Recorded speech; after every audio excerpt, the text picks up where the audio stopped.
Ok, que deu certo. Todo mundo enxergando minha área de trabalho aí? Sim. Sim. Tá, o que que acontece? Hoje nós vamos falar sobre. Já tá gravando já, viu gente? Nós vamos falar sobre plano de fogo. E aí eu vou colocar umas condições de uma mina aqui pra gente. Pra gente fazer uns cálculos de plano de fogo aqui. Aí uma coisa que eu quero adiantar para vocês aí. Na literatura, a gente tem uma descrição aí de um critério para determinar, por exemplo, afastamento, espaçamento, entendeu? Mas dependendo de onde você for, você vai ver que o critério pode mudar um pouco. Então o que a gente está fazendo aqui é só uma referência assim, para os cálculos de um plano de fogo. Eu vou dar um exemplo. Às vezes você tem lá uma regra para dimensionar a subfuração, é, e aí você define lá um valor, um critério para você determinar a metragem, né, da subfuração, mas no dia a dia da mina, o pessoal fala assim, e se eu reduzir um pouco essa subfuração aqui, né? Ou às vezes precisa aumentar, entendeu? Então o pessoal chega num número que é uma referência dele de trabalho na mina, né? Até por isso que no início do curso assim nós falamos lá da questão da especialidade da área de perfuração e desmonte, né? Que vai muito do da, do profissional que está ali no dia a dia lidando com aquilo, tá bom? Ah, eu só esqueci de ligar minha mesa digitalizadora aqui, gente. Um segundo, falha minha aqui. Então o que, que nós vamos fazer hoje? Eu vou colocar uns parâmetros de uma mina aqui de produção e aí nós vamos calcular, nós vamos fazer o dimensionamento junto desse plano de fogo. Nós vamos fazendo isso passo a passo. Agora, o exercício ele não vai terminar só lá na determinação de afastamento, espaçamento, por exemplo. Não. É, no final das contas, a gente vai ter umas referências da parte de acessórios, né? Porque pensando aí, por exemplo, você sendo responsáveis pela mina e responsável pelo custo, quando a gente fala de plano de fogo, nós temos custo do que envolvido? E aí, o que vocês acham que envolve os custos de um plano de fogo? Explosivo, equipamento, Explosivo, cordel, É, os perfuração. acessórios todos, né? isso é exatamente. Quando fala cordel,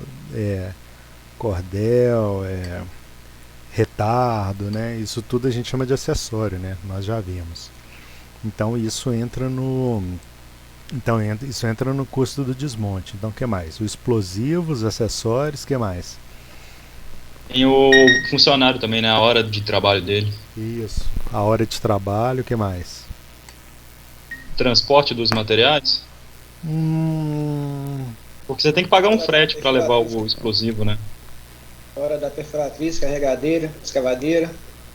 do explosivo aí, é, antes de falar de carregadeira e perfuratriz aí, essa hora, por exemplo, se você está trabalhando com explosivo lá, terceirizado, né, que é muito comum hoje em dia, é o custo do explosivo ali já dentro da sua mina, entendeu? Não é o custo lá na fábrica mais o transporte, não. Você já fala assim, ó, eu quero X toneladas de explosivo aqui na boca da mina, entendeu? Então geralmente é mais prático trabalhar assim. Agora, tem mina que tem o seu próprio paiol, né? Tem o seu próprio estoque lá de explosivo. Dependendo do consumo, ela tem lá a sua fábricazinha de emulsão dentro da unidade. Então, assim, então isso pode variar um pouco nesse sentido, tá bom? Alguém aí falou também da parte de perfuração, né? Tem um custo associado, né?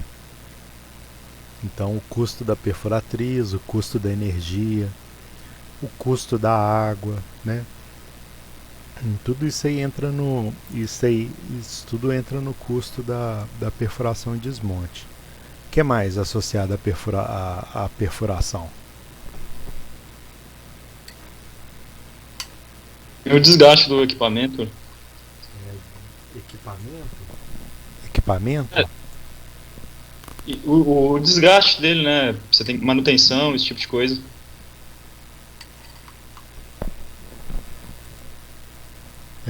Vamos lá. Você tá falando. Não, beleza. Desgaste da haste, coroa, bit. Ah, tá. Dos acessórios lá, das ferramentas, né? Sim, Beleza. sim, também. O desgaste do equipamento, da perfuratriz em si, eu deixaria mais para a disciplina de planejamento de mina. Por quê? Porque quando você compra uma frota, né, quando você compra um equipamento, assim, não é foco dessa disciplina não, tá? Mas quando você compra um equipamento, você estipula lá que ele vai ter uma certa vida útil. Por exemplo, 10 anos, né? E aí, à medida que esse equipamento vai ficando mais velho, primeiro que você tem uma mudança na questão da sua disponibilidade. Então, equipamento novo, os cuidados que ele exige são menores, né? Então você tem aquelas manutenções preventivas, etc. E o equipamento ele vai ficando mais velho, a disponibilidade dele vai meio que reduzindo, né? Mas você pode tratar isso lá na mina, lá na sua mina, em termos de disponibilidade média, né? E aí você tem lá uma perfuratriz nova, uma perfuratriz com 3, uma com 7, uma com 10 anos, por exemplo. Você pode trabalhar isso em termos de disponibilidade média. E esses custos de manutenção, eles entram naquela parte lá de CAPEX e OPEX, né? Dentro do planejamento. Então, assim, esse custo em específico, que como é um equipamento da mina, a gente joga ele para a mina, mas no caso do plano de fogo eu não vou contemplar ele não, tá ok? Não vou contemplar ele não. Mas é isso aí, os custos são esses mesmo, tá? Aí outra, e depois do material desmontado, eu vou ter que tirar ele lá, né, da minha frente, né? Então eu vou ter que mandar ele lá pro britador, pra pilha de estéreo, para qualquer lugar, né? Então vai ter um custo de transporte aí. E associado ao custo de transporte e o material desmontado, tem um negocinho na jogada aí associado ao minério. O que é? O estéreo. Tá, não, associado ao volume de material. Tem uma outra variável que entra na jogada. O que é? Empolamento? Empolamento. Acho que foi o Vitor que falou aí, exatamente. Por quê? Porque o seu caminhão ele tem um volume, né? O material in situ, depois que você desmontar eles, ele sofre um empolamento. Então, dado aquele volume do seu plano de fogo, o volume que vai ser transportado não é o volume do plano de fogo, é o volume do material empolado, né? Então, uma coisa é o cálculo ali do volume daquele plano de fogo que entra nas razões, que a gente vai comentar aqui, talvez hoje na próxima aula. Mas outra coisa é o volume final daquele material depois de detonado, né? Que com o empolamento a gente acaba aumentando o número de viagens, né? E se a gente tem lá um custo de combustível, etc., né? Uma taxa lá horária lá de movimentação de material, isso vai interferir lá no custo final, né? Que vai estar embutido aí no custo da mina. Então vocês têm que ter a ciência disso aí, tá bom? Bom, deixa eu ver se minha caneta está funcionando aqui. Ô, Anjo, Oi, você pode explicar aí empolamento aí de novo, fazendo favor? Francis? claro, Francis. Então vamos lá. Ok. Bom, você tem a sua superfície, aí você vai lá e vai fazer uma escavação lá de um material. Esse material vai ter um volume 1, beleza? Aí quando você tirar ele Beleza. do seu... Aqui, ó, ele está in situ. Aí quando você tirar esse material daqui, ó, ele vai estar aqui, ó. Em termos de volume, como você tirou ele do seu estado in situ, ele vai ficar com volume, vou chamar aqui de V2 aqui, que é maior que V1. E por que eu estou falando? Porque se você fizer o caminho de volta desse material para dentro daquele mesmo furo, você vai ver lá que se você não compactar ele ficou, sobrou material para fora, assim, né, vulgarmente falando. E essa diferença aqui, ó, essa diferença de material aqui, ela é causada por causa de quem? Por causa do empolamento. Então a gente tinha lá um bloco lá do nosso plano de fogo, né, de minério lá que vai ser detonado, né?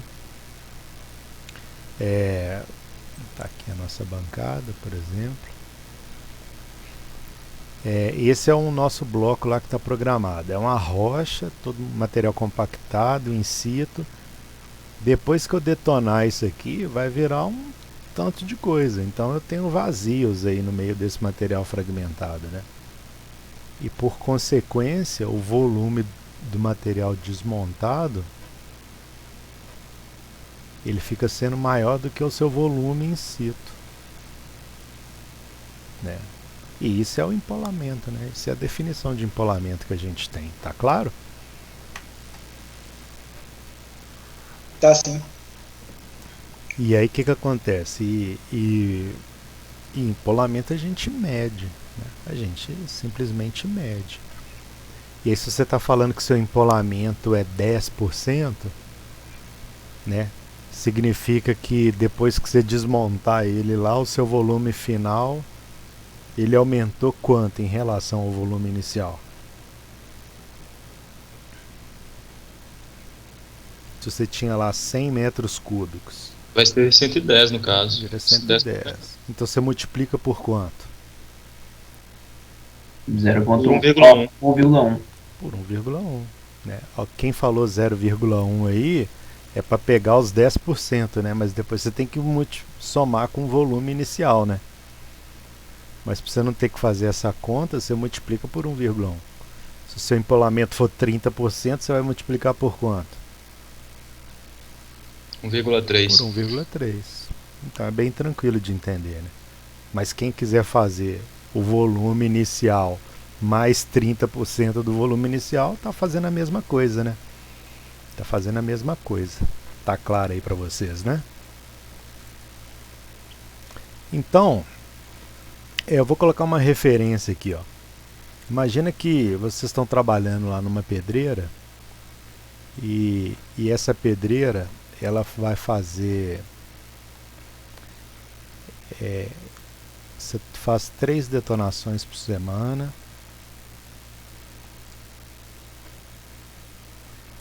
Uma outra variável aqui, considerando o mês de 4 semanas, tá ok?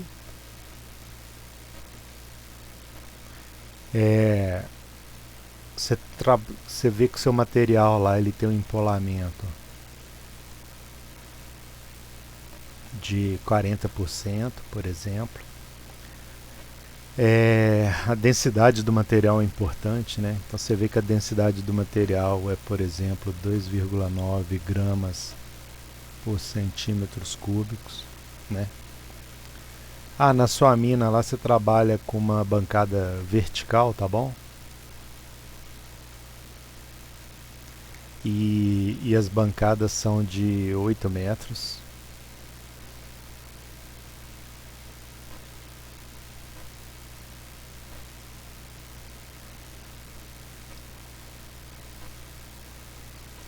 Só estou falando aqui de parâmetros técnicos aí, operacionais, tá bom? Um diâmetro do furo, por exemplo. Eu tenho um diâmetro do furo de 70 milímetros, por exemplo, né?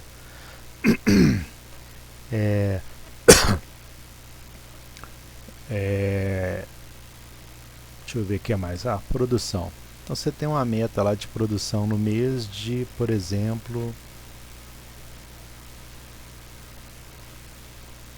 26 mil toneladas. Vou pegar um valor pequenininho aqui só para a gente brincar. Beleza, aí a gente tem esses parâmetros aí, e aí eu vou entrar com algumas fórmulas aqui só para a gente, né, calcular o nosso plano de fogo aqui, tá bom? Beleza. Ô, Ângelo, Oi? ele ali vertical é o que mesmo? Oi? A bancada? É bancada vertical, no caso?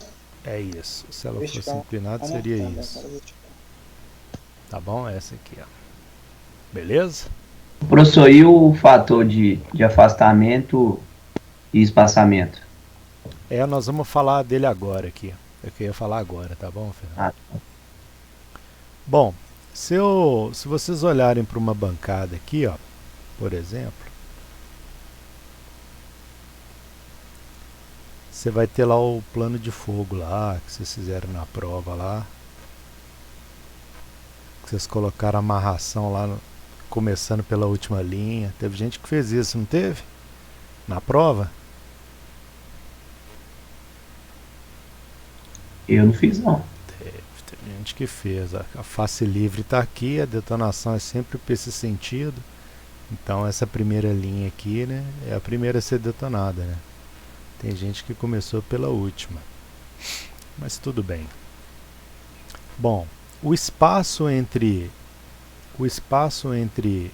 os furos, tá bom? A gente chama de a distância entre os furos, a gente chama de espaçamento. E a distância entre as linhas a gente chama de afastamento. Ok? E daqui a pouco a gente vai chegar nesse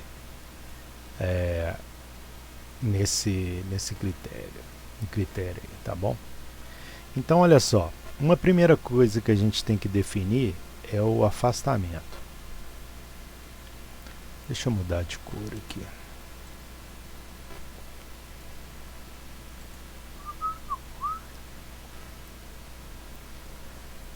Uma primeira coisa que a gente tem que definir no nosso plano de fogo é o afastamento.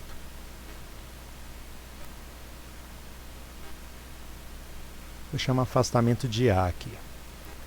Bom, o afastamento, gente, se a gente for olhar, ele é uma variável ali que está associado ali ao peso da rocha que a carga explosiva vai arremessar, concorda?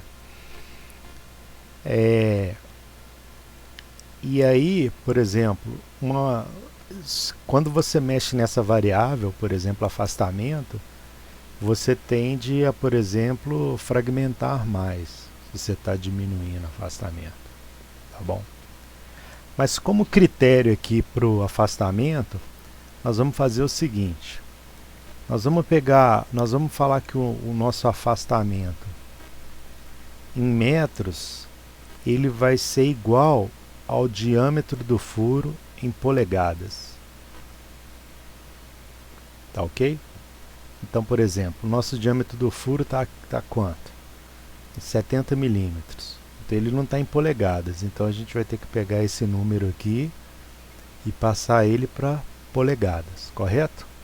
E aí o número que a gente conseguir aqui em polegadas vai ser correspondente ao nosso afastamento em metros, tá? Então, ó, 70 milímetros, uma polegada é quanto, gente? 2,54, 2,55. Isso, 2,54 centímetros.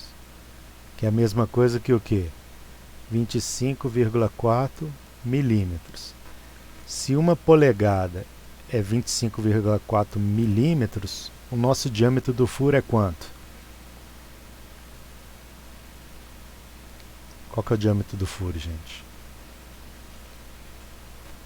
Que a gente está trabalhando. Pode ter regra de 3 aí, 70 milímetros. 70 milímetros, né? 2,75. Tá, aqui eu vou chamar de X. Então, só circular ele aqui para... Então, X ficou valendo quanto? 2,75.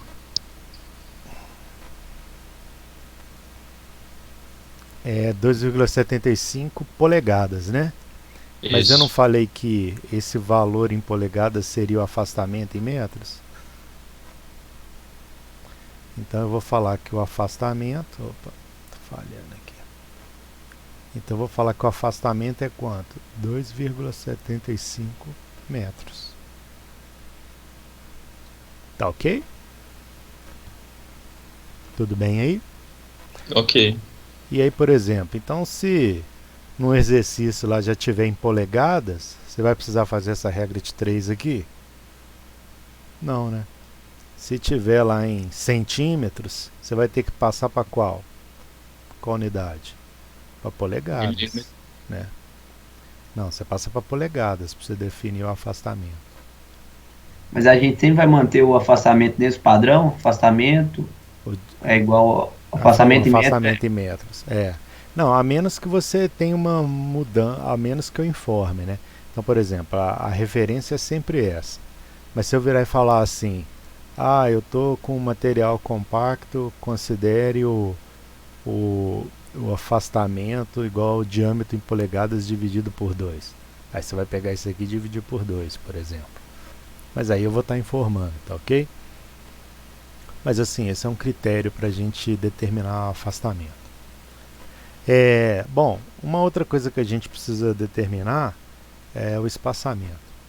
Então, depois eu vou comentar um pouco mais sobre essas variáveis, tá bom?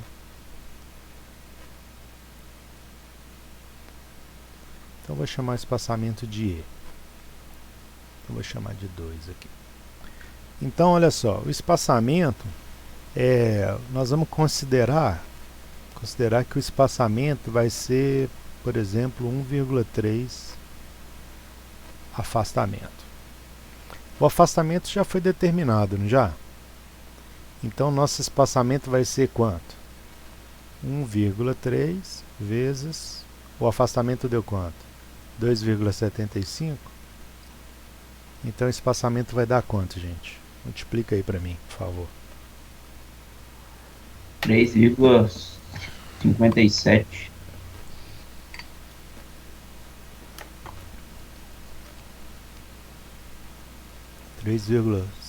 É 57 quanto? 58, tá bom? 5. Pode. Beleza.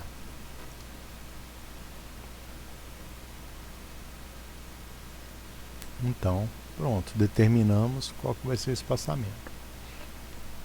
Bom, como eu estou fazendo direto aqui, essas condições aqui, ó, da fórmula do espaçamento, do afastamento, eu estou dando, tá? Eu já dou elas. Quando é alguma consideração um pouco diferente, eu informo, tá bom?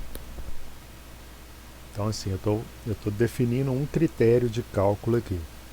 Pô, Ângela, a questão aí do afastamento em centímetro, o que você falou mesmo? Perdi. O valor do afastamento em metros é o número do diâmetro do furo em polegadas.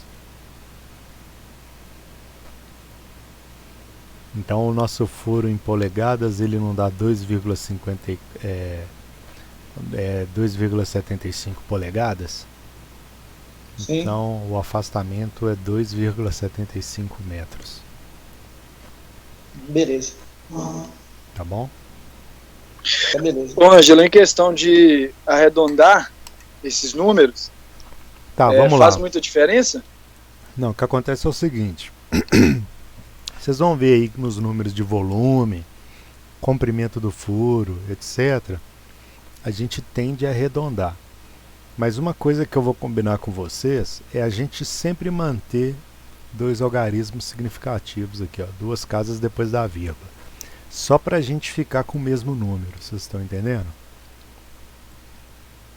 Porque É, porque se cada um adotar um critério lá de arredondamento, no final, assim, cada um vai chegar num número diferente, entendeu? Mas eu falo na questão da terceira casa decimal, né? Porque, por exemplo, o afastamento ele deu 2,755. Ele arredonda para cima, isso faz uma diferença ou não? É, seria 276, né? E igual o espaçamento virou 58 aí, né? Então a gente sempre considera aí dois algarismos significativos. Não sei se foi claro aí. É o Vitor que está me perguntando? Isso. Então beleza, já definimos aí duas variáveis. Lá no furo lá, como é que chama aquele espaço lá do furo perto da boca dele? Onde eu não coloco explosivo? Como é que chama aquilo? Tampão. Tampão. Então tampão, por exemplo, eu posso falar assim, ó, que o tampão vou chamar o tampão de T. Eu posso falar que o tampão, por exemplo, é o valor de um afastamento. Eu posso falar que o meu tampão é 0,7 afastamento, ok? Então, por exemplo, se eu considerar o meu tampão igual 0,7 do afastamento, o tampão fica valendo quanto, gente?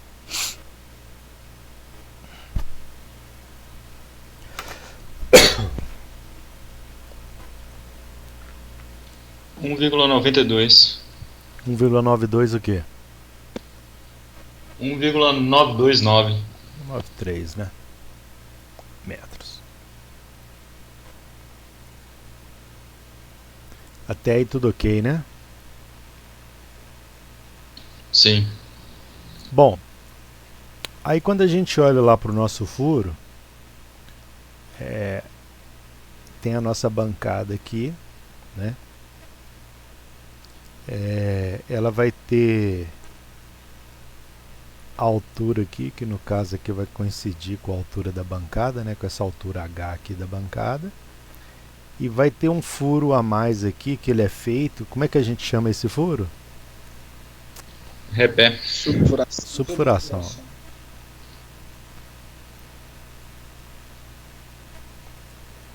Então, por exemplo, então vou colocar aqui como quarto.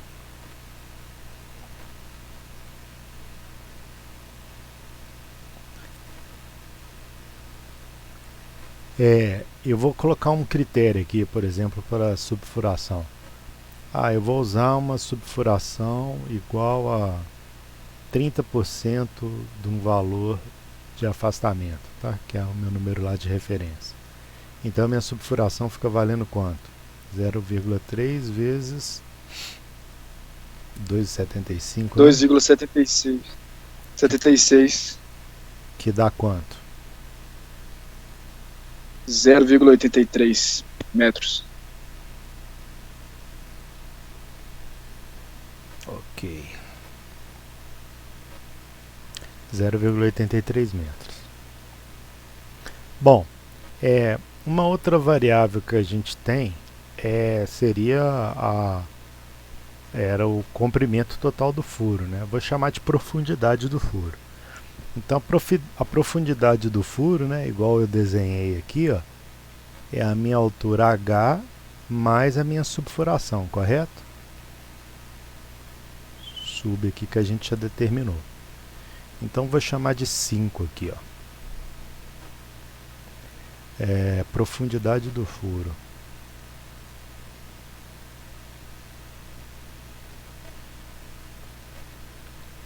O comprimento, sei lá, vou chamar de profundidade, tá bom. Então é uma função da altura da bancada. Então vou falar que a minha profundidade vai ser igual a quem? A minha altura H da bancada mais a minha subfuração. A altura H da bancada nós temos? Qual que é a altura da bancada que a gente está trabalhando? 8, se não me engano. 8? Tá, 8 metros, tá aqui, ó. E a subfuração foi determinada, não foi? 0,83, né? Então minha profundidade fica valendo 8,83 metros. Beleza aí? Todo mundo acompanhando, né?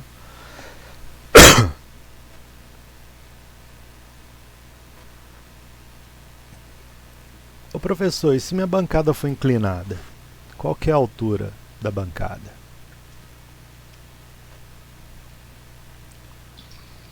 Aí tem que fazer Pitágoras? Tem, né? Porque você tem um triângulo retângulo na jogada, né? Por que você tem que fazer Pitágoras aí? É porque como ela vai estar inclinada, você vai ter que acompanhar, você vai ter que fazer paralelo a ela, então Isso. vai ser um triângulo. É paralela à face livre, né? Isso. E aí você coloca lá como cosseno do ângulo, né? Porque se você pegar o cosseno, eu vou fazer aqui para o pessoal entender. Se a bancada for inclinada, gente, olha o que vai acontecer aqui. Eu vou voltar pro azul, pro verde aqui, ó.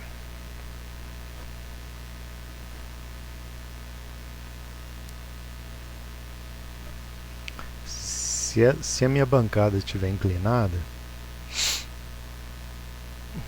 eu vou ter esse triângulo aqui, ó. E aí eu tenho esse ângulo alfa aqui, beleza?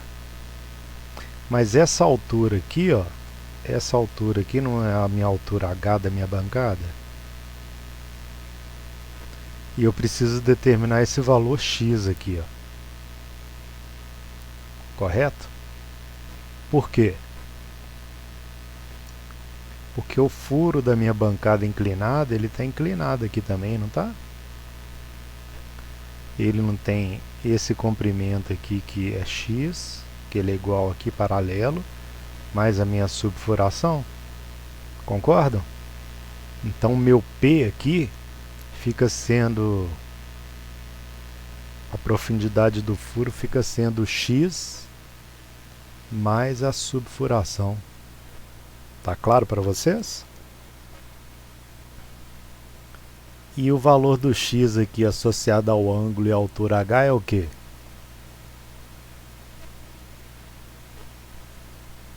Cosseno do ângulo. Cosseno. Cosseno desse ângulo é quem? H sobre X, não é?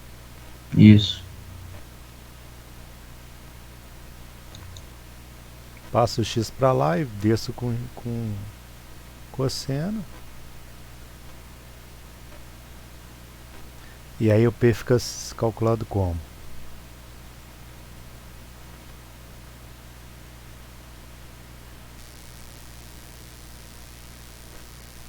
Ok? Ok. Tranquilo aí para todo mundo, né?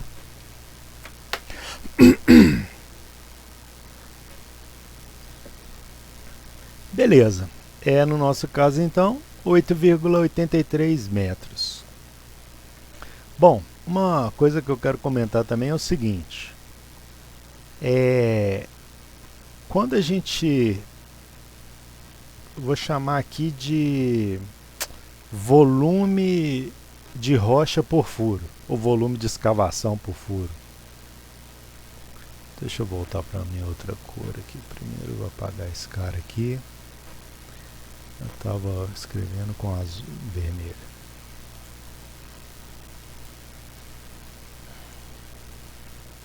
Era número 5, né? Tá, número 6 agora.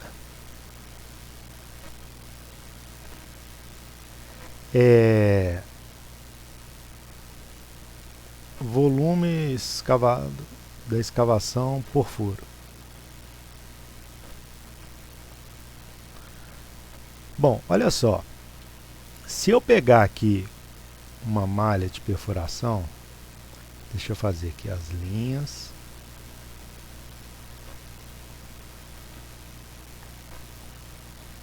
Se você reparar, é o seguinte, eu tenho aqui o afastamento, né? e o espaçamento do furo. Então, se eu pegar, por exemplo, aqui metade do furo aqui, ó, tanto para o afastamento como espaçamento, aqui fica sendo A e E, né?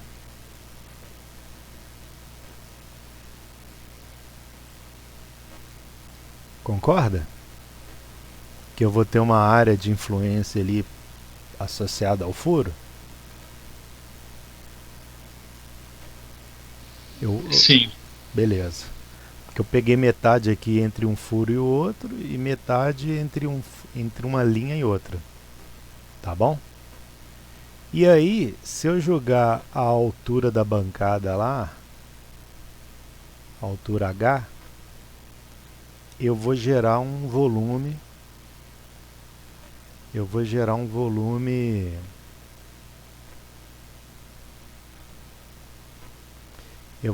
volume de rocha associado ao furo. Vocês concordam? Então, assim, é como se cada furo fosse responsável pelo desmonte de um dado volume. Correto? Sim. Então, superficialmente, se eu pegar superficialmente e falar assim, ó, a área da malha,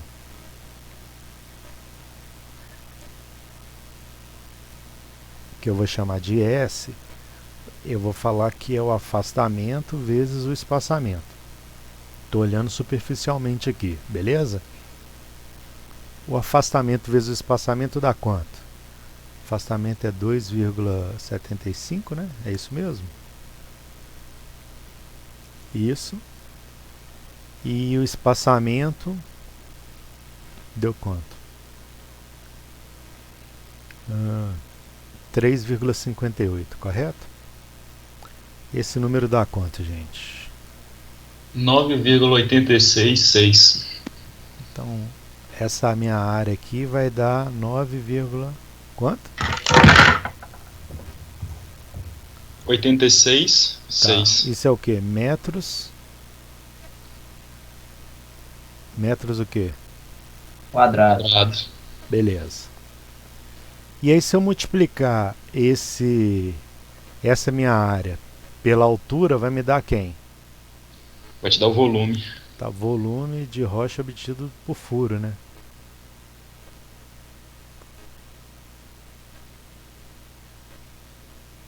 Vezes H. Bom, a bancada tem quantos metros, gente? 8. 8. Aí se alguém me perguntar, professor, mas você não tem que considerar a subfuração? Mas espera aí, o volume de rocha que é desmontado pela subfuração, eu tiro ele? Ou ele fica lá na mina? Ele fica? Ele fica, né? Olha só, sua bancada está aqui, ó. Você tinha isso daqui que era do plano de fogo, né? Opa, sua bancada era essa aqui e o pontilhado... Não, tô fazendo errado aqui, cara. Deixa eu desenhar de novo.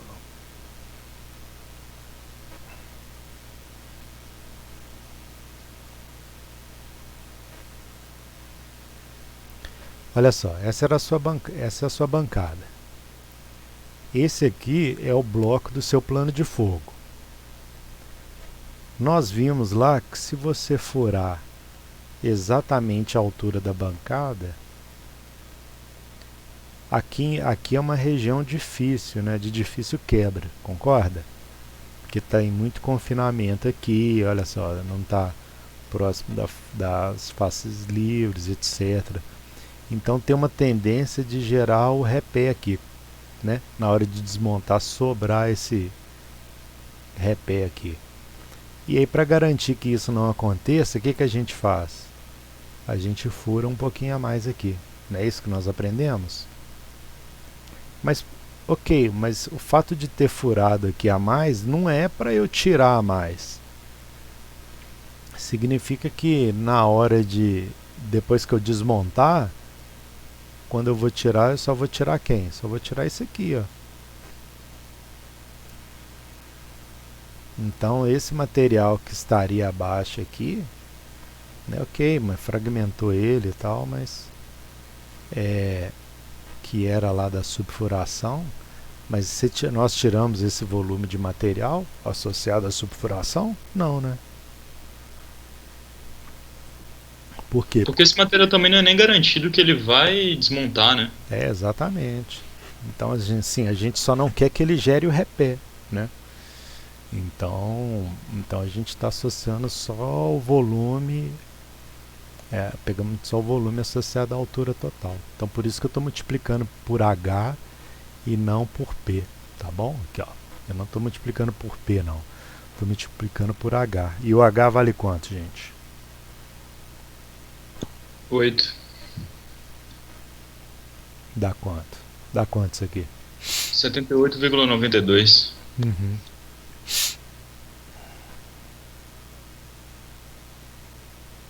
Metros o quê? Cúbico.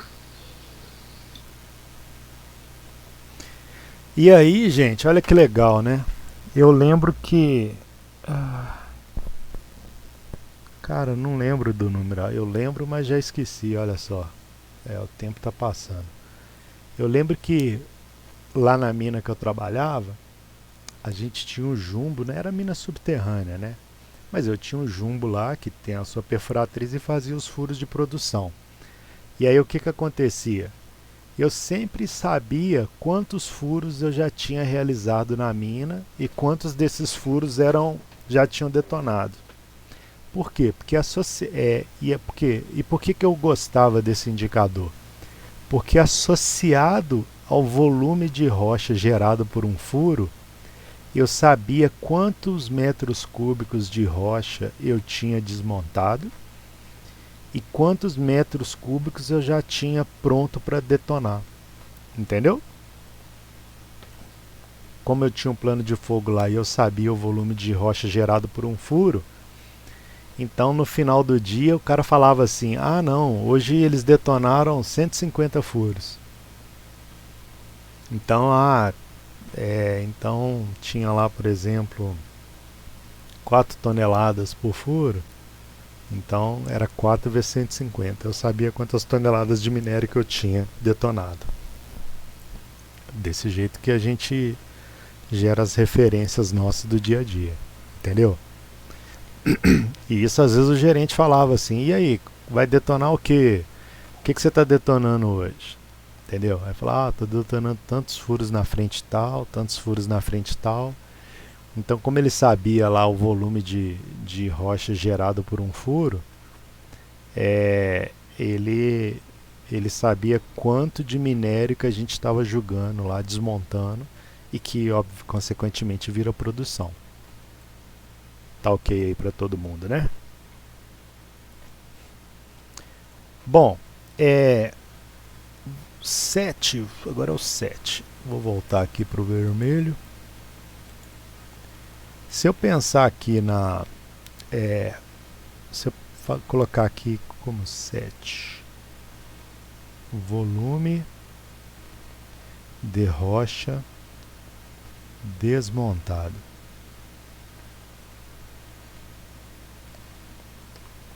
Olha só, esse volume de rocha desmontada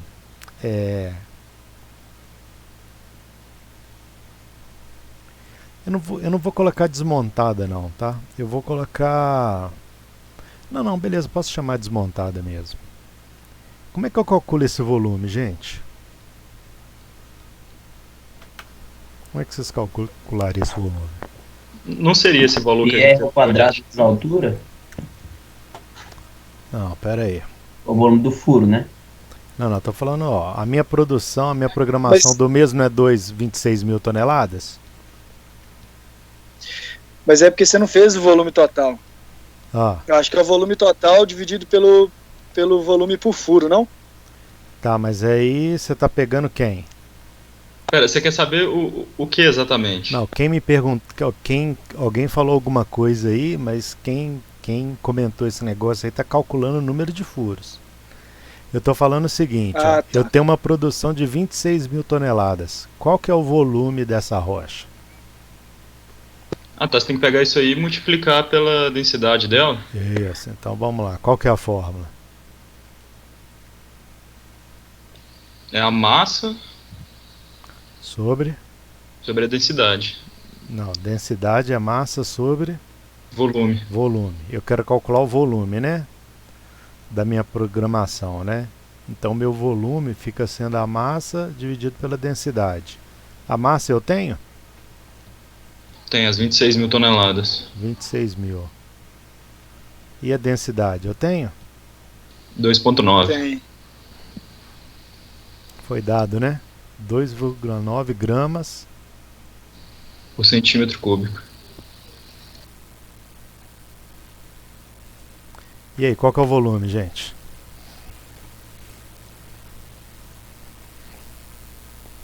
R$ 8.965,52. Tá tranquilo aí? Todo mundo sabe calcular isso, né?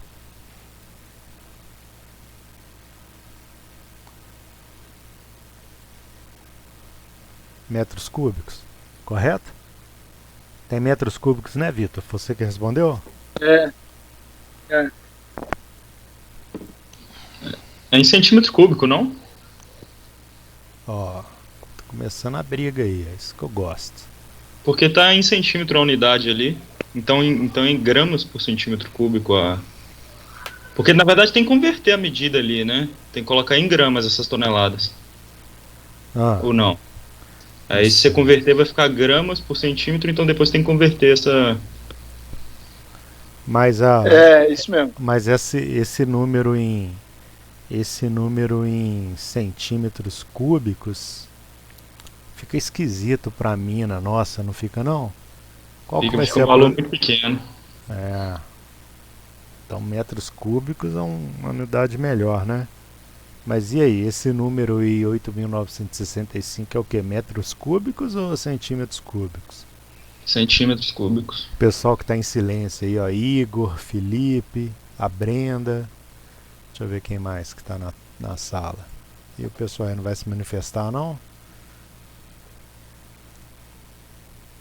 Rafael. E aí? Porque, tipo, a unidade lá tá grama por centímetro cúbico. Não tinha que ser talvez tonelada por centímetro cúbico. Não tem que converter uma para outra para ficar equiparado. Não. Mas a resposta do volume é qual, gente? Nesse caso vai ser em centímetros. Isso também acho que centímetros cúbicos. Então esse número aqui... Também acho. Esse número aqui, então, vocês estão me falando que ele é 8.965 centímetros cúbicos. Pelo jeito que eu fiz aqui, ele saiu em metros cúbicos. Tá. Você Então, faz a transformação, né? então vamos fazer o seguinte, cada um pega seu caderno aí, seu lápis. Eu quero calcular o volume da rocha. Eu sei que a massa é 26 mil toneladas. Eu sei que a densidade é 2,9, né? Isso. Gramas por centímetros cúbicos. Eu quero o volume em metros cúbicos. Calculem aí para mim e me digam. Vou dar 5 minutinhos aí, vocês calculem aí, por favor.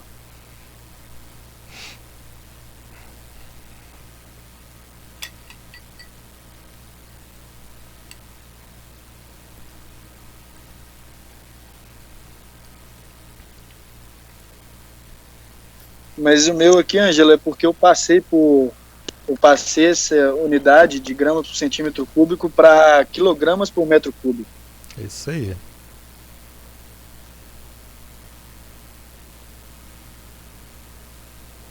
Exatamente. Não, assim, exatamente assim, do jeito que você fez, né? Mas você chegou na resposta certa, tá?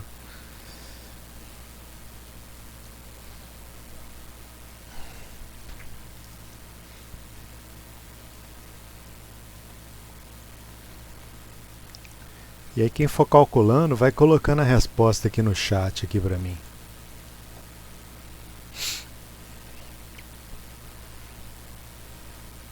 E coloca a unidade, tá?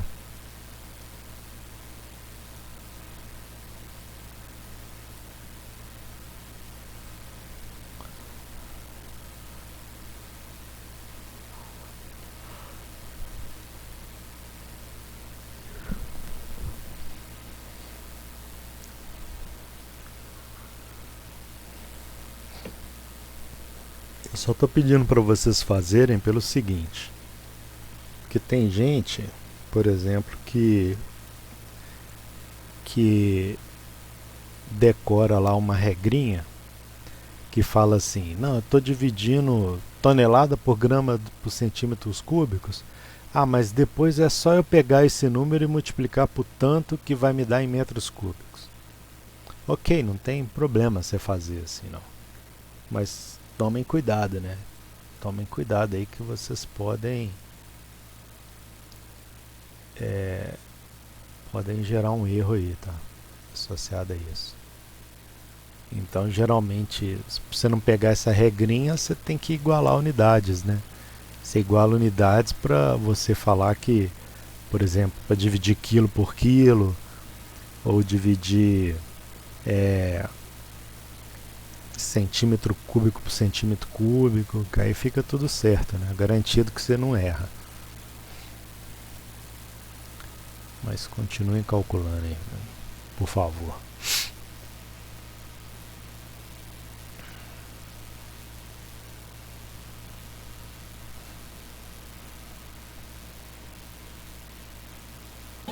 Ô, Ângelo, não sei se eu converti certo, dá como se fosse o 0,008 metros cúbicos. Aí continua só os mesmos valores ou não? 0,08 metros cúbicos o quê? Aí seria gramas por metros cúbicos. O volume? Mas volume em gramas por metros cúbicos? Tá bem errado. Isso não é unidade de volume não, né?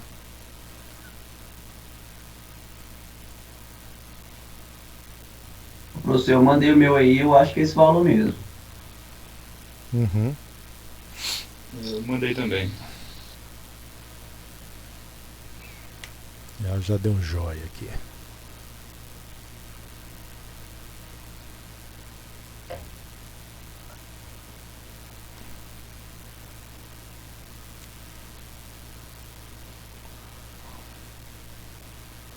Lembrando que vocês não podem errar não, hein? Não, aqui pode, né, gente? A gente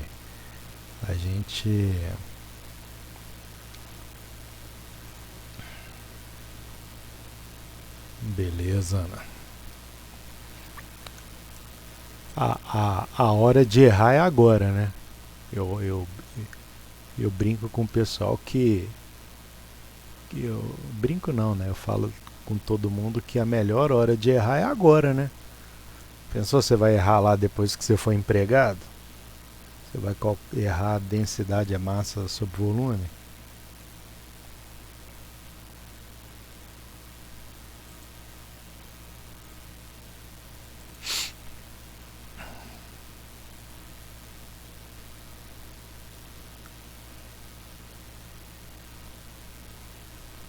Não, beleza, eu já tô satisfeito aqui. Deixa eu ver, 2, 4, 5 pessoas já me responderam. Eu estou satisfeito que vocês sabem calcular isso. Só lembrando o seguinte, nós vamos fazer uma conta aqui agora que quem errar esse cálculo erra tudo, né? Vai errar tudo daqui para frente. Vocês vão entender por quê. Olha só, quando a gente pega, vou chamar aqui de 7.1, que ainda não saí eu ainda não saí do cálculo do volume não, tá?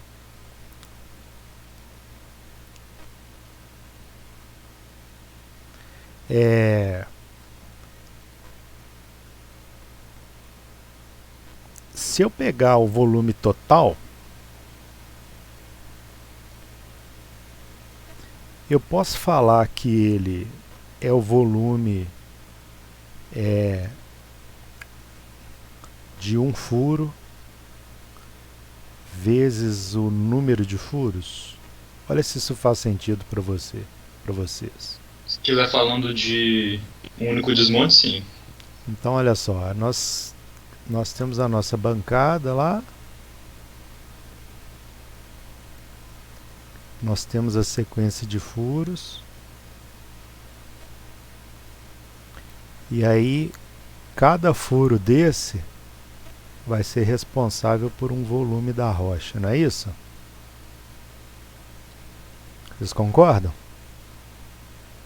Cada furo vai ser responsável por um pedaço do volume do bloco. Ué, então se eu tenho um número de furos total, e se eu multiplicar pelo volume de um furo, eu chego no meu volume total, concordam? Sim. Tranquilo, né? Então eu posso falar, então se eu isolar isso aqui, eu posso falar que o número de furos é igual ao volume total dividido pelo volume de um furo. Concordam?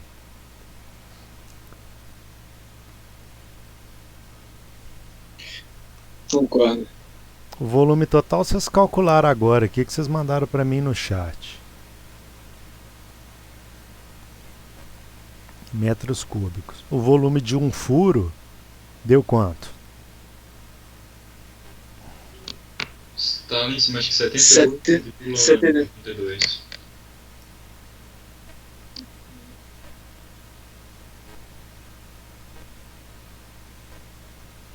Então quantos furos deu aí? Dividindo esses dois aí. 113,12. 113. 114, né? Eu acho que isso. Mas 113. assim, deu 113, pode me dar um número quebrado? Deu Não, quanto? mas o meu volume por furo deu diferente, por causa dos valores diferentes. Como é que Os é? valores ficaram diferentes. 3,602. Tá, 113,60. Como a gente falou que vai deixar dois algarismos significativos, a gente vai deixar esse número quebrado, tá ok? Mas na prática, é óbvio que a sua malha lá vai estar... você vai arredondar esse número de furos, tá ok? Beleza, gente? Mas aqui, para ficar todo mundo igual, nós vamos manter esse número quebrado aqui. Só para não ficar arredondando, tá? Então tá aí, nós determinamos o número de furos. E aí, se tivesse colocado 8.965 centímetros cúbicos, como é que a gente ia fazer aqui? Entendeu? Que errar ia começar a gerar valores discrepantes. E se esse cálculo aqui tivesse achado um número diferente desse aqui, ia interferir diretamente no número de furos que foi determinado. Tá claro aí para vocês? Tá, né? Sim. E por que eu estou falando isso aqui? Eu lembro que eu dei uma prova que tinha lá um plano de fogo para desmontar lá 500 mil toneladas de rocha. Aí eu perguntei, e aí lá no final dessa conta lá, vocês vão calcular para mim quantos quilos de explosivos serão necessários, por exemplo. Vocês vão calcular isso para mim. Bom, para saber quantidade de explosivos aqui, ó, se eu tenho o número de furos, se eu tenho o comprimento do furo e se eu tenho o diâmetro do furo, se eu tenho o diâmetro do furo e eu tenho o comprimento dele, eu tenho o volume de um furo, não tenho, gente? Ô, Ângelo. Oi? Mas, por exemplo, o tampão, eu vou encher o meu furo até a altura do tampão ou um pouco a menos? Não, tampão você não põe explosivo, não. Desconsiderando essa altura, né? Então tem que tirar. Isso. Isso daí, Vinícius, nós vamos falar daqui a pouquinho. A gente chama de carga de fundo e carga de coluna. No caso de você usar explosivos de densidades diferentes.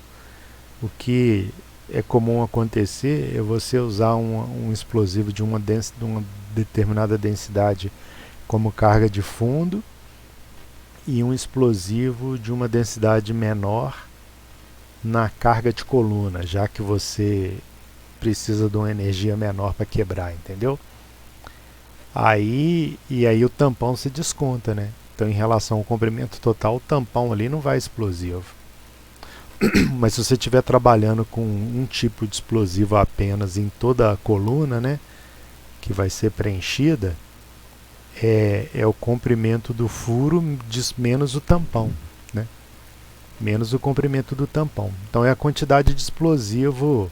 Então, se você pegar essa metragem vezes o diâmetro, você tem o diâmetro lá que você vai estar preenchendo com explosivo, correto? Tá claro isso que eu estou falando?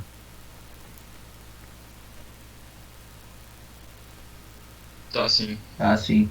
Mas no caso não é o diâmetro, você tem que pegar a área, não? É. Não, olha só. Eu tenho um furo lá. Eu tenho um espaço aqui que é o tampão, que não vai explosivo. Então, o comprimento do furo menos o tampão vai me dar uma altura, eu vou chamar de H' aqui, ó. H' que eu vou colocar explosivo, correto? Sim. Bom, essa altura H' vezes o diâmetro do furo não vai me dar o meu volume? Não vai me dar um volume? Vai sim. Vai.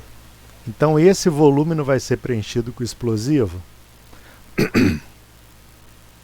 O nosso explosivo tem uma densidade. Não tem?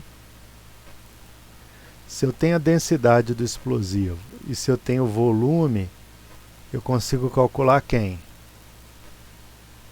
A massa. Concorda? Sim. Então eu sei calcular quantos quilos de explosivo eu vou gastar num furo.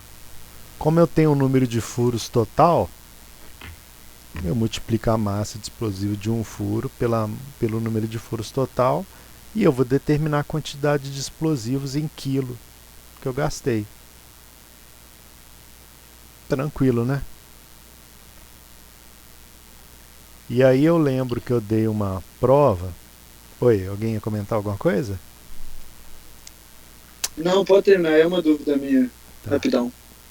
E aí eu lembro que eu dei uma prova lá que eu tinha lá 500 mil toneladas.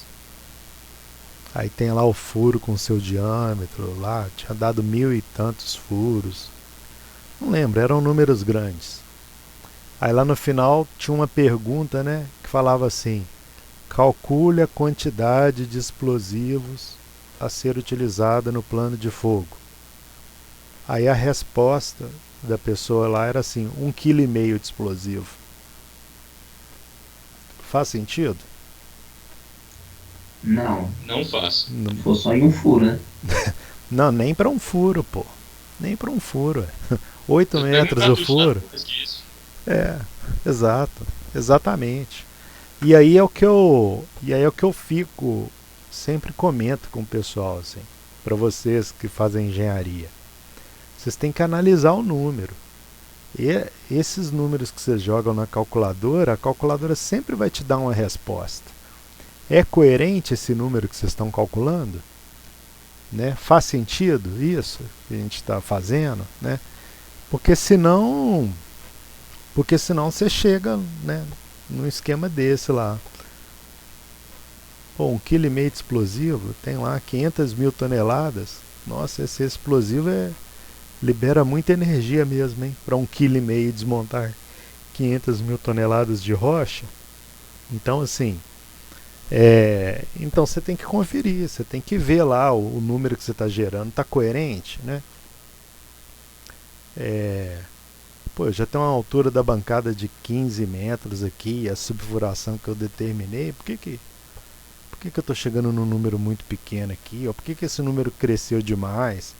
Então você tem que analisar o número. Mas se a gente for olhar, até agora aqui não tem conta difícil, não tem? Aquelas contas que vocês faziam lá em cálculo 3, equações diferenciais. Até agora é só conta de padaria que a gente está fazendo aqui. Mas vocês têm que tomar cuidado para não errar isso, né? A conta aqui é simples, mas a lógica de interpretar o número vale para qualquer disciplina na engenharia, tá bom? Vocês têm que interpretar, vocês não pode dar essa bobeira não. Então beleza. Então vocês calcularam para mim o número de furos. Bom, o que acontece é o seguinte, eu não coloquei ali porque deve ficar para a próxima aula. Esses dados iniciais do problema aqui, ó, alguns dados que eu coloco também fazem referência à densidade do explosivo, né? E aí, gente, mas só adiantando aqui, ó, deixa eu colocar aqui 8.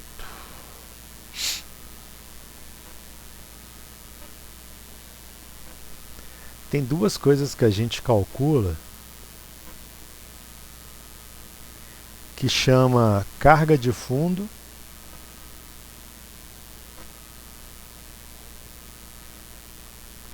vou chamar de CF aqui, e eu vou colocar aqui no nono de carga de coluna.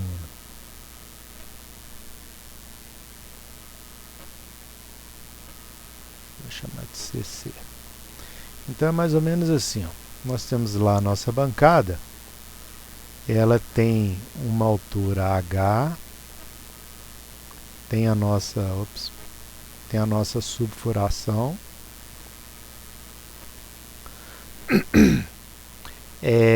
mas quando a gente pega lá o furo total aqui, né, a gente tira um pedaço dele que é o tampão. Eu tenho um pedaço aqui que pode ser até superior à linha essa aqui, tá? Eu vou colocar alguma coisa diferente aqui, ó, que eu chamo de carga de fundo.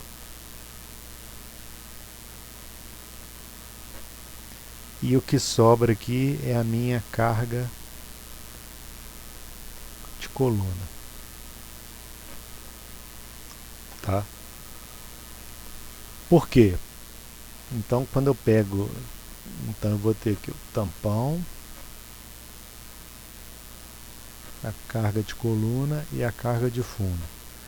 Porque já que essa região aqui é uma região de fogo preso,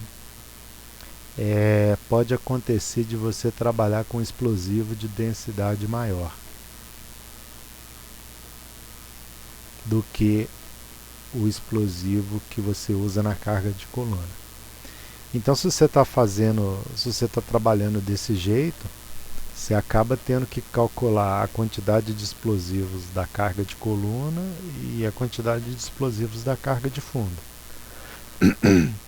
Se você não tem essa divisão, você usa um explosivo só, não tem problema. Então é a profundidade do furo menos o tampão, você vai ter o comprimento ali que você vai preencher com o explosivo, tá ok?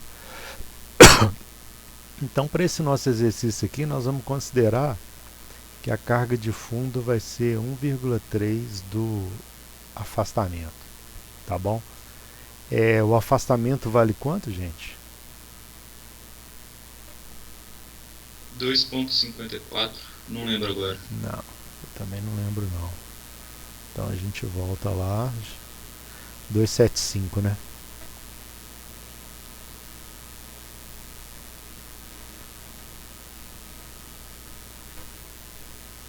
Que dá quanto?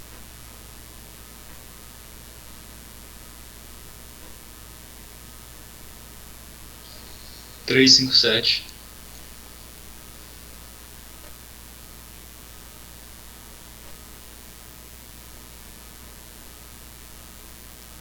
Bom, e a carga de coluna, bom, beleza.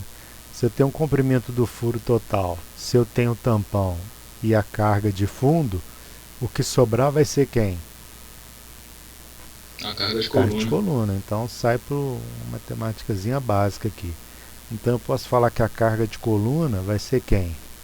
É a profundidade total do furo, né? Que a gente chamou de P, menos o tampão, menos quem?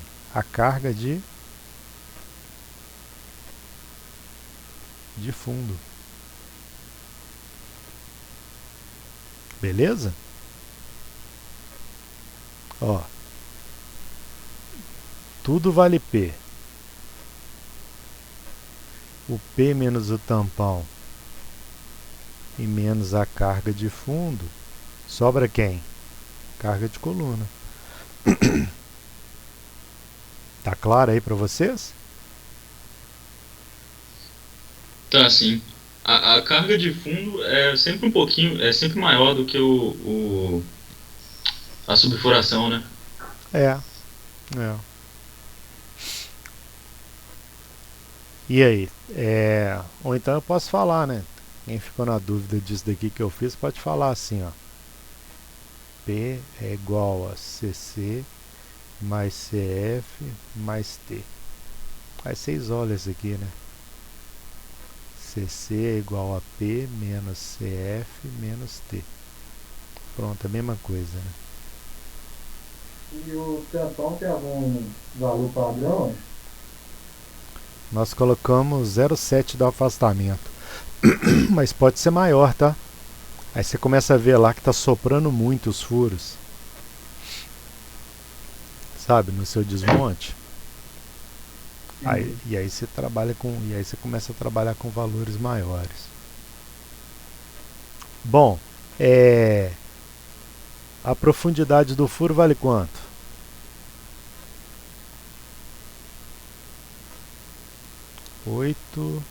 83. Tá.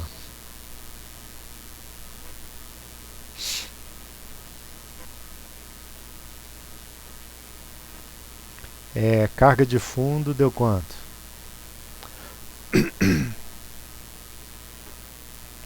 É 3,57.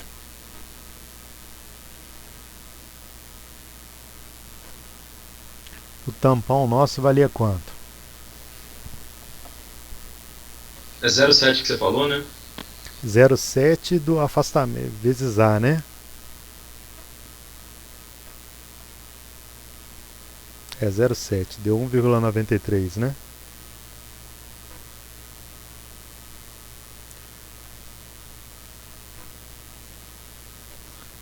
Deu quanto, gente?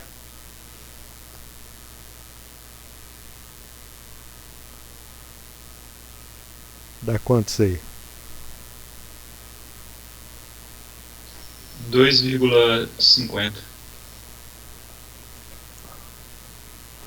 2,50? Tem certeza? Não, peraí, esqueci de colocar 83. É 3,33. Ah, tá. 3,33 o quê? Metros. Ok, se eu quiser colocar isso em função de A, fica como? Façam aí pra mim.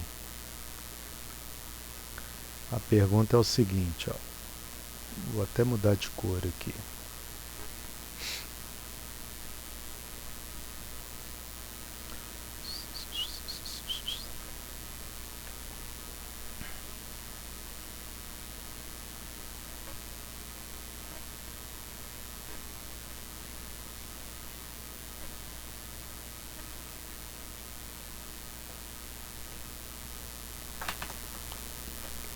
Calculem para mim carga de coluna em função do afastamento.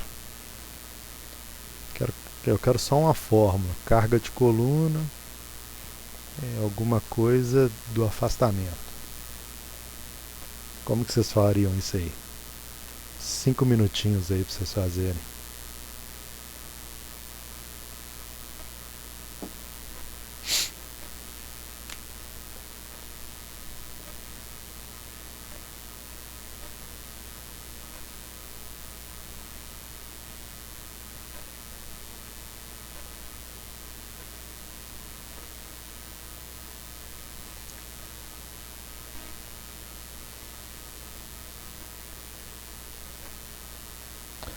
Ô, Anjo, Oi?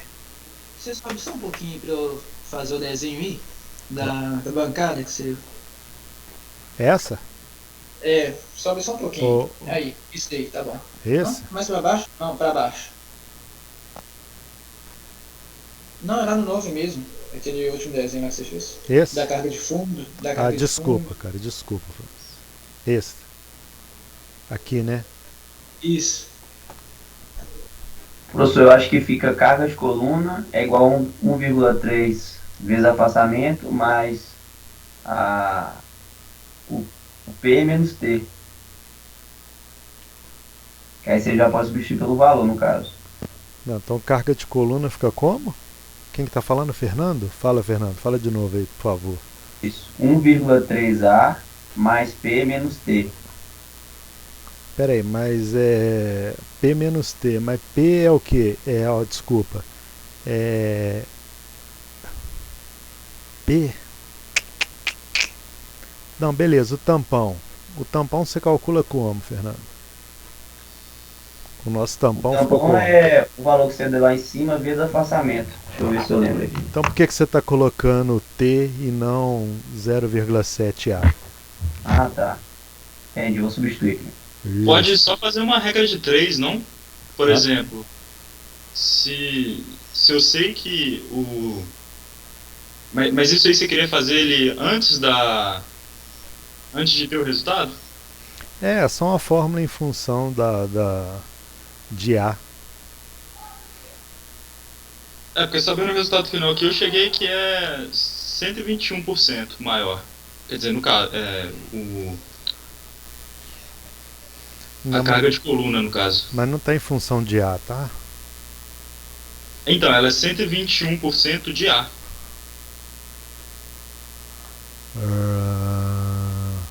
Não, a carga de... Ah, ok. Entendi, você fez aí porcentagem. Isso.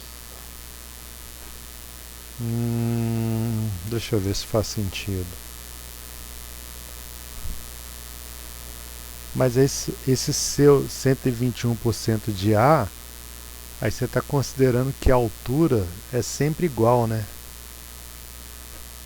E se você pegar uma bancada com altura diferente?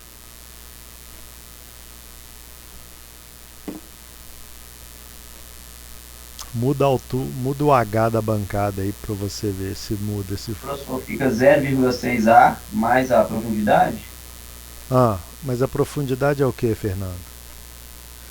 Profundidade é a minha altura toda mais a minha subfuração. E subfuração vale quanto? Deixa eu olhar aqui, calma aí. Era o Vinícius que estava falando comigo? Isso, era eu. Subfuração é 0,3 vezes A. Isso, então pronto, apareceu mais um A aí, né, Fernando? Então já posso substituir também. Junta esses A's aí. Ô Vinícius, isso daí que você me falou, se você mudar a altura da bancada, muda, né, essa porcentagem, não muda? Muda, porque eu fiz assim, eu tinha o valor de A, aí eu coloquei que ele era 100%, né? Aí esse 3,33 aqui, que é a coluna, que é nesse resultado, considerando essa mesma altura. Aí se variar a altura já dá problema. Aí te joga no buraco, né? Aí imagina que você carrega esse número de cabeça. Carga de coluna é sempre 100 e tantos % de tal coisa. Aí você chega num lugar, a bancada sua é diferente. Aí te joga no buraco, né? Fala, Fernando. Então fica 0,9A mais a altura. Total, né? Não. Carga de coluna? Isso. Não dá 0,9 não, de A não. Porque olha só. Ângelo, repete a pergunta para mim, por favor. A pergunta é o seguinte: qual foi? Calcule a carga de coluna em função de A. Você vai colocar uma fórmula que tem a carga de coluna, que você determina a carga de coluna pela altura da bancada e A.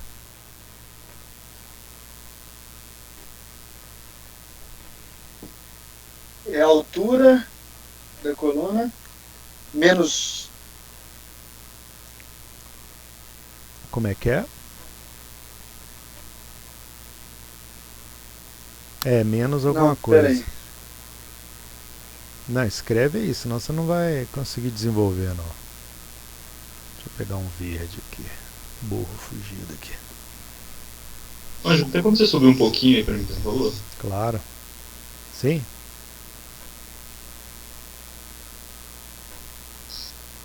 Isso aí.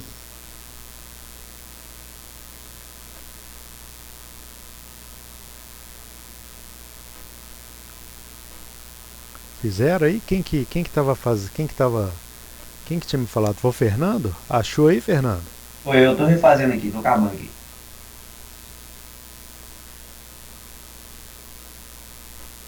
O tampão é 0,7 de A, né?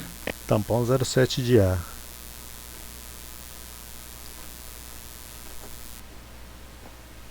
Cadê o Vitor? Então, no caso, fica o CC é igual a altura menos 2A? Menos 2? Isso, porque é o 0,7. É isso mesmo, o meu também deu isso. Não, então pera aí. Então vamos fazer junto aqui. O meu também deu. Achei um aqui também que é H ela, menos 1,7A. Opa, é esse aí, Vitor. É essa aí. É essa aí. Olha só. Nós falamos que carga de coluna é igual à profundidade do furo menos o tampão menos a carga de fundo. Beleza? Mas você sabe que a profundidade do furo é igual à altura H mais a subfuração. Tranquilo? Nós já passamos por essa forma. Mas vocês viram também que a subfuração vale 0,3A que nós usamos, não foi? Então eu posso falar que a profundidade do furo é H mais 0,3A. Beleza?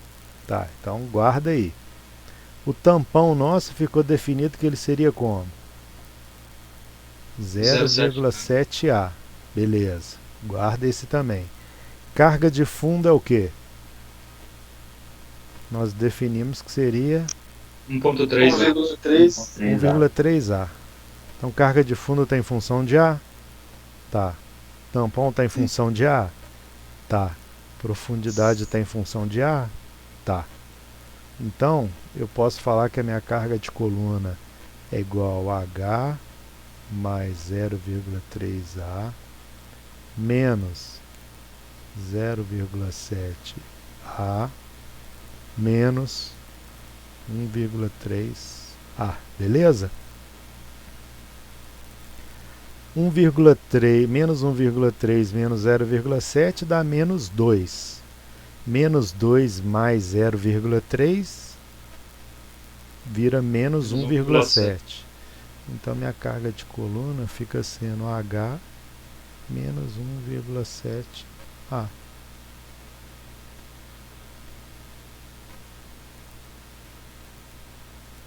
Pronto, aí. Desenvolver a fórmula aí.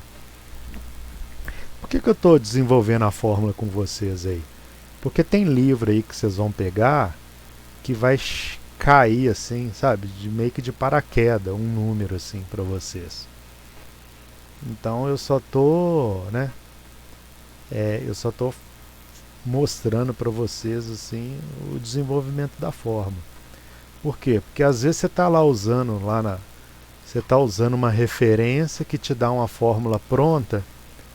Aí lá na sua mina lá começa a soprar muito lá os furos. Aí você muda o seu tampão para 1A, por exemplo. Aí você muda o seu tampão lá para 1A. Esse valor de carga de coluna vai ser o mesmo? Não vai, entendeu? Então você tem que lembrar que esse valor aqui, ó, vai mudar. Porque você mudou para 1A. Então é só para vocês tomarem cuidado no jogo das variáveis lá, porque elas estão amarradas, tá bom? Professor, uma coisa que minha cabeça está martelando aqui é por que a subfuração, o tampão, a carga de coluna, eles estão em função sempre do afastamento. Na minha cabeça faz mais sentido estar em função da altura, da profundidade total. Não, assim, em função da altura. É porque ele sempre está em função de afastamento. Todos os cálculos que a Aham, gente fez. é. E na minha cabeça faria mais sentido se estivesse em função da altura. Da altura da bancada? Isso. Não sei, mas assim, geralmente afastamento aqui é uma variável importante pra gente na questão de alívio, de lançamento, né? Então por isso que a gente está amarrando no afastamento. E vocês lembram quando eu falei lá do diâmetro do furo e na detonação você tinha uma referência lá da quebra gerada x vezes o diâmetro. Então por isso que a gente está amarrando aqui isso no afastamento, porque ele também está aqui, né? Olha o diâmetro aparecendo aqui de novo, ó, amarrado com o afastamento. Então por isso que ficou desse jeito. Não sei se eu te respondi assim. Depois eu vou comentar mais sobre essas variáveis, tá, gente? Mas é que eu já queria entrar nessas contas com vocês. Bom, então então, se vocês chegarem num lugar, né, novamente falando, se vocês chegarem num lugar lá que o pessoal já te passa um critério pronto, então vocês têm que lembrar que dependendo da sua memória de cálculo, se você mexer numa outra variável, por exemplo aqui mexer no tampão, parte do seu problema pode mudar, tá? Porque se você calculou aqui a carga de coluna, se você mexeu no tampão, imagina que você diminuiu o tampão, significa que esse valor de CC pode aumentar, concorda? Porque o seu tampão diminuiu. E se a sua carga de coluna pode aumentar, mais a carga de fundo, significa que você vai gastar mais explosivos, né? E aí você dimensiona, você esquece de mudar ali no seu critério de cálculo.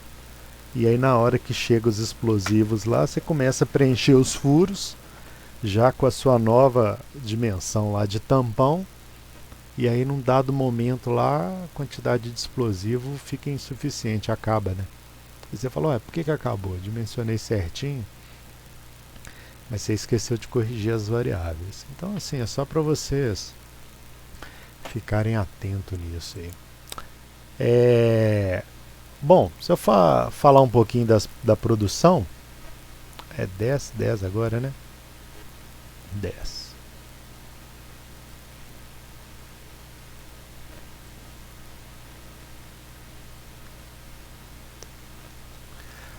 Olha só, nós falamos que o problema lá vai ter 3 detonações por semana, né? Eu cheguei a falar 3 detonações por semana. Então no mês, se eu considerar um mês aqui 4 semanas, então 3 vezes 4 eu vou ter 12 desmontes, 12 detonações por mês. Certo? Qual que é o volume da nossa programação mensal? Qual que é o volume da programação 26 mensal? mil toneladas? Não, volume. 26 mil toneladas não é massa, não é volume não. Certo.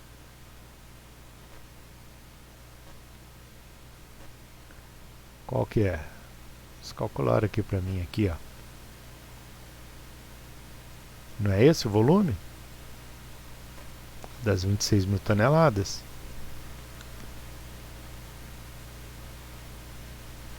Se eu estou fazendo 12 detonações ao longo do mês, se eu tenho um volume de 8.965 metros cúbicos e eu estou dividindo por 12, então esse número me dá quanto?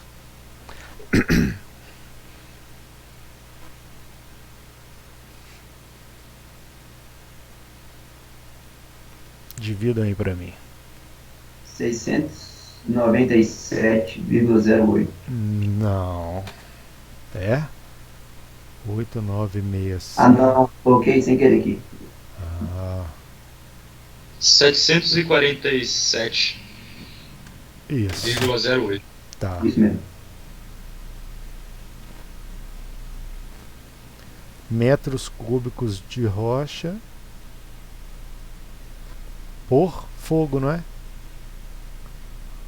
Então, ó, na sua programação do mês, você falou que vai produzir 26 mil toneladas, que é o mesmo que 8.965 metros cúbicos.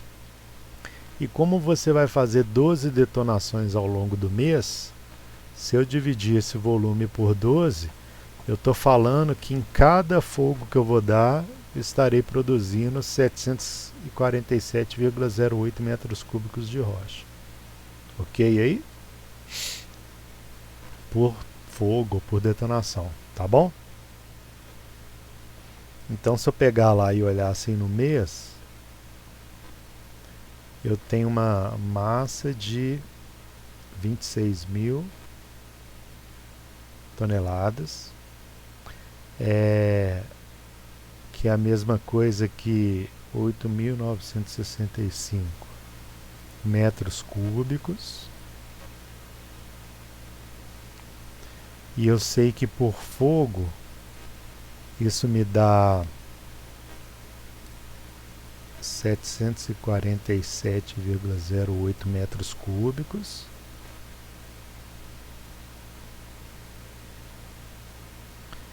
E por fogo eu tenho quantas toneladas, gente? 2.166,66.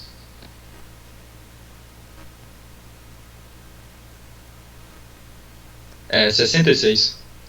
Exatamente. 0,66. Bom, mas espera aí. E aí eu sei que eu tenho um empolamento de quantos por cento? 10%.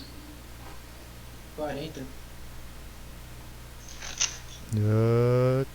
40. Deixa eu botar o porcento aqui para ficar bonito, né? 40%. Então, se eu tenho um empolamento de 40%, então no mês, se eu considerar o volume total do mês, o volume empolado vai ser quanto? 1.043,11. Não, isso é por fogo. Ah, você quer o por mês? É, por mês. 12.517. Não é não. 8.965 vezes 0,52 vezes 1,4. Ah, tá 12.551,73. Tá. 0,73. Tá, beleza. Vocês colocam quebradinho pra mim aí, porque metros cúbicos. E por fogo? Por fogo deu quanto? 1.045,98.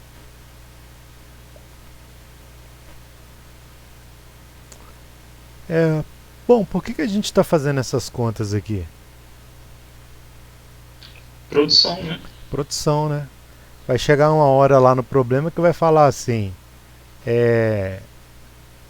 caçamba, por exemplo, caçamba do caminhão igual a 20 metros cúbicos, por exemplo. Então, no mês, você vai saber quantas viagens você vai dar de caminhão. E aí você tem o DMT lá da sua frente que está programado até o britador, por exemplo, ou até a pilha de estéreo, se for estéreo. Então você sabe quantas viagens você vai dar. Se você tem o DMT e você tem a variável lá do consumo de combustível, de diesel, você vai saber estimar quanto de combustível você vai consumir, concorda? Tanto por mês quanto por fogo, né? Ou por semana, por exemplo. Aqui está por fogo. Quantos fogos a gente dá por semana? 3? 3. Então, se eu multiplicar isso aqui por 3, eu tenho o volume de rocha que vai ser movimentada na semana, né? Se eu tenho esse volume de rocha e eu tenho lá o volume da caçamba do caminhão, eu sei quantas viagens que eu vou dar. Se eu tenho o número de viagens e eu tenho o DMT e eu tenho o consumo de combustível do caminhão, eu sei falar quanto de óleo diesel eu vou consumir. Mostrar uma outra variável aqui. Vocês calcularam para mim o número de furos, não calcularam? Sim. Calculando, deu 113,6. Tá. Isso. Vocês lembram que quando eu falei de ferramentas de perfuração,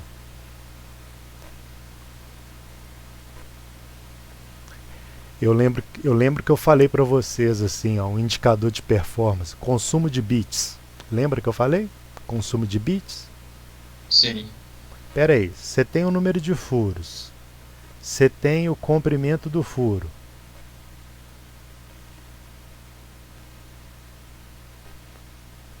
Então você tem a metragem perfurada, não tem? Do seu plano de fogo? Tem, não tem? Se você tem a metragem perfurada e eu estou falando que um bit, por exemplo, se eu tenho um indicador, vou colocar um indicador lá, taxa de desgaste. Eu sei que um bit, por exemplo, fura 30 metros. Você sabe me falar quantos bits vocês vão gastar nesse plano de fogo? Cada bit dura 30 metros? Eu estou falando que um bit, eu estou dando só um exemplo, um indicador aqui. Eu sei que um bit meu fura 30 metros, por exemplo. Né? Você vai gastar 31 bits. 31? Na verdade dá 30,29, né? Mas aí como tem que arredondar...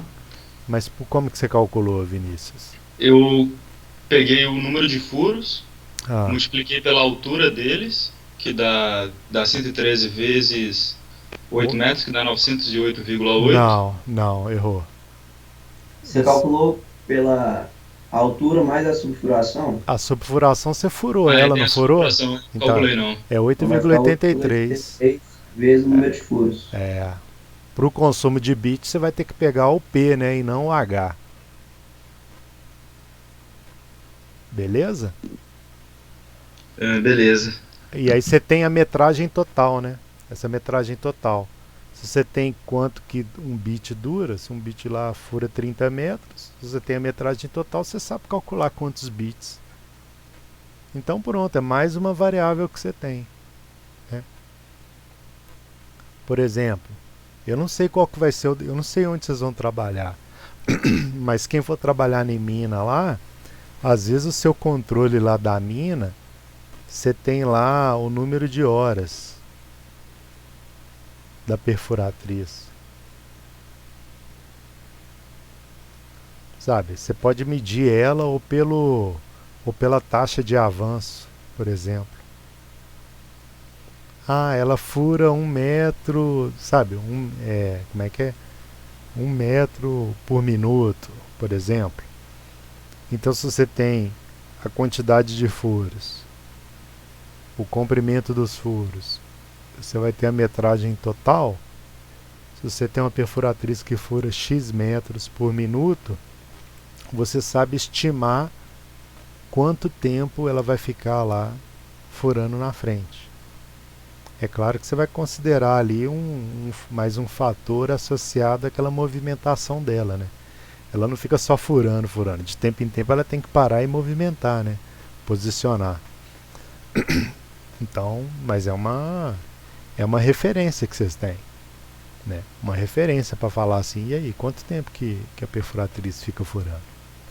E aí, o que acontece? Você tem esse valor mais o tempo de movimentação, né? Pô, se eu tenho isso daqui como indicador de performance, que eu estou sempre medindo, e aí eu tenho no orímetro dela lá o tempo que ela ficou na minha frente, eu sei calcular o valor dessa diferença de movimentação. Você acha fácil esse número. Então é um outro indicador de performance que você cria. Então assim, tá claro isso que eu estou falando para vocês? É assim que... E aí quando você para pensar nesses indicadores de performance, a mina fica muito mais fácil de entender. Por quê? Porque às vezes você pega uma mina lá, tem 10 frentes. Puxa vida, essa perfuratriz aqui está acabando de furar, para onde que ela vai? E como é que eu sei que quando ela acabar aqui já vai ter uma outra pronta esperando, né? Que entra a parte de ciclo operacional. E aí você consegue fazer o seu dimensionamento, né? A sua programação de produção. Opa, vou começar com essa perfuratriz nessa frente. Quando acabar ela vai para essa frente, depois ela vai para essa outra. Por quê? Porque você tem a referência dos indicadores de performance, você tem a referência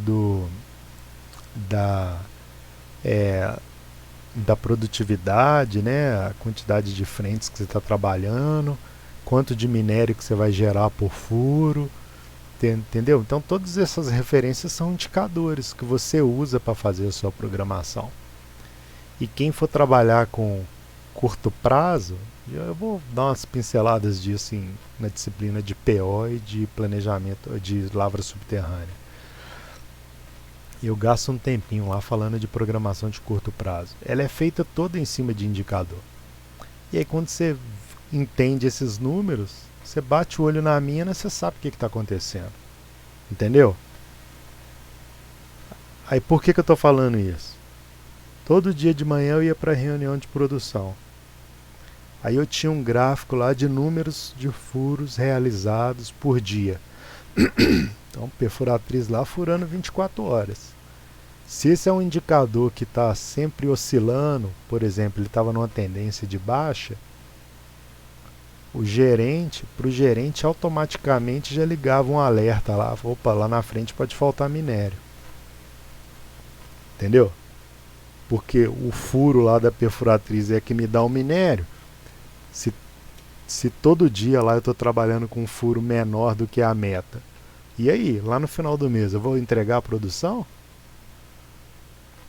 E aí, isso o gerente lá sabe de cor. Entendeu? Esse número ele sabe de cor.